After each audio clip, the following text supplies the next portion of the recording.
Pen summon. All 5. Push 28. 56.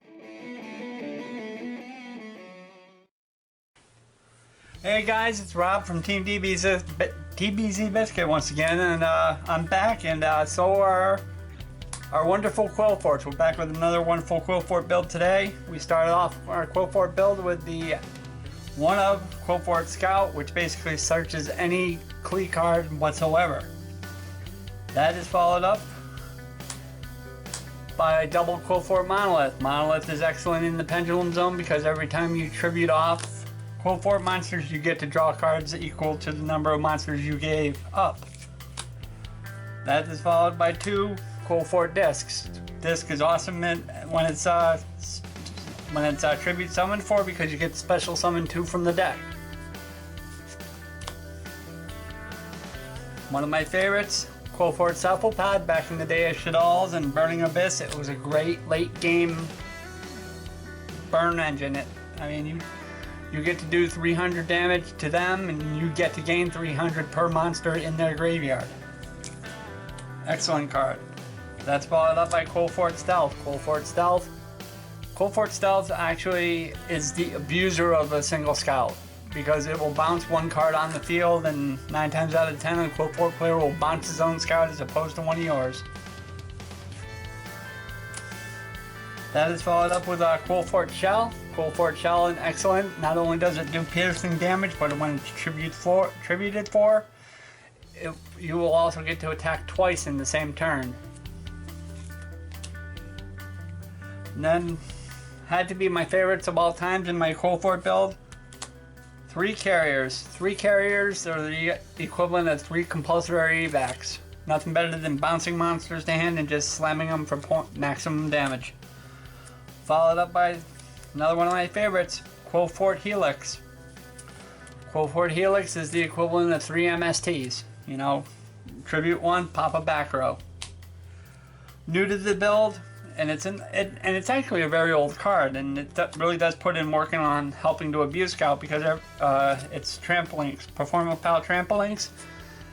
In case you don't know what he does, if you pen summon during that turn, you can bounce one other pendulum card, which will normally be, as I said, your Scout. Bounce the Scout, replay the Scout, activate the Scout's effect over again. Like I said, if it was a kid, it would be child abuse.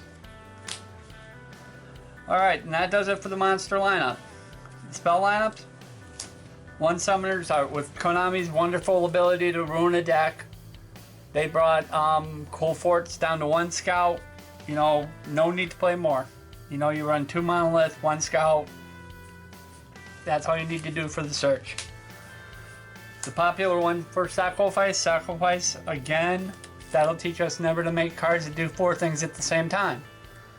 You know, it makes your monster that it's an equip card. You equip it to a monster. That monster gains 300. It becomes undestroyable by battle.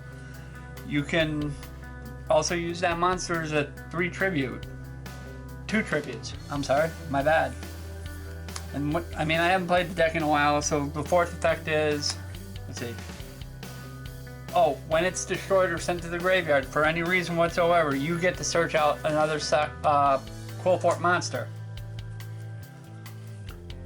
I run 2 Wavering Eyes. Wavering Eyes is great, especially in this meta with Pepe running rampant.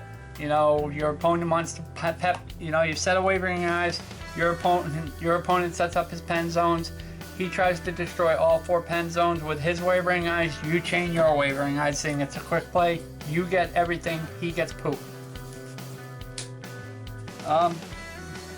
Great card, Forbidden Chalice. Forbidden Chalice negates effects, which is great when you normal summon a Qliphort monster and you activate Chalice on it, on the summon.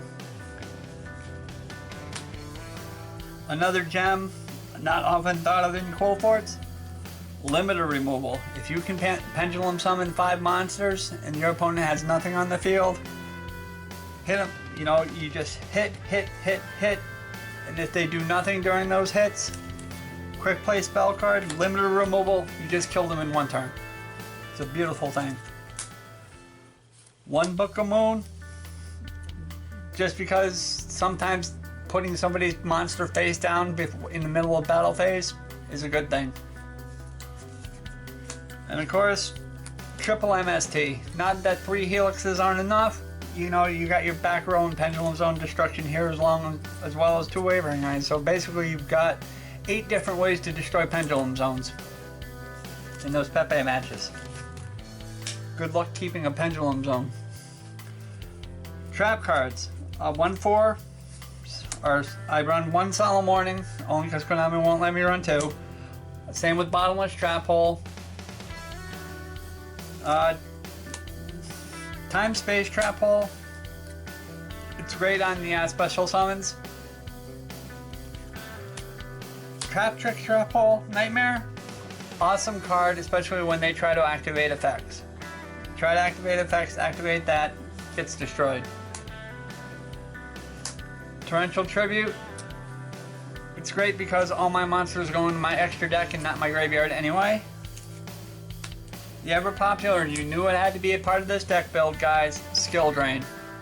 Skill Drain is just such a good card, and it's such a good card, I know it's not coming back to 3, but I can survive on 1.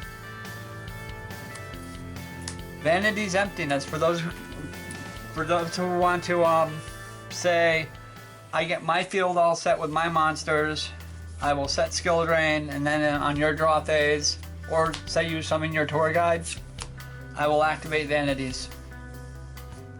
And then your tour guide is just going to sit there and get run over. And probably the hero of the deck, and a lot of people ask about it, is you know, what, you're still running Qliphorts, your Scout's going to get MST, your Scout's going to get popped. Well, guess what? Scout's going to get recycled an awful lot with 2 climate changes. Climate change will let you add monsters from your extra deck to your hand, which means go ahead, pop my Scout, I'll climate change, add 3, Scout, effect, and you know, it's, I don't want to say it's a nuisance, but let's face it, for anybody who doesn't like Qliphorts, it's a nuisance that you keep recycling your Scout. And the last card, and it's really great, and I love the card, and I still wonder what Konami was thinking about making it a common. I hear it's short print, but I've got too many. We pulled like 6 out of a 10 that I had. I have a habit of putting all my commons in 10s. We pulled like 6 Grand Horn of Heavens. This card is great. The minute a person activates the effect of a special summon monster, you activate it, you negate it, the monster is destroyed, and then it just goes right to the next phase. So if it was in main phase 1, you destroy their monster, okay, now it's in battle phase, what are you going to do? It's an absolutely great card. Again, Konami, I ask you, what were you thinking? Making this a common. This should be at least a super, if not higher rated. But, you know, that's the new Qliphort build. You know, it's coming down to the end of 2015. 2016 is coming up, which probably means a ban list in January. We here at Biscuit are going to, you know, hopefully sit down and have a discussion at some point about cards that should come off the ban list. And, you know, more than likely, I know a few of us out there, a couple of us on Biscuit will be like, construct. But, you know, from us to you at DBZ Biscuit, don't forget to hit that like button. Don't forget to subscribe to the channel. And you guys know, if I don't hear from you again, have a happy new year and a happy holiday season. This is Rob, and I'm out.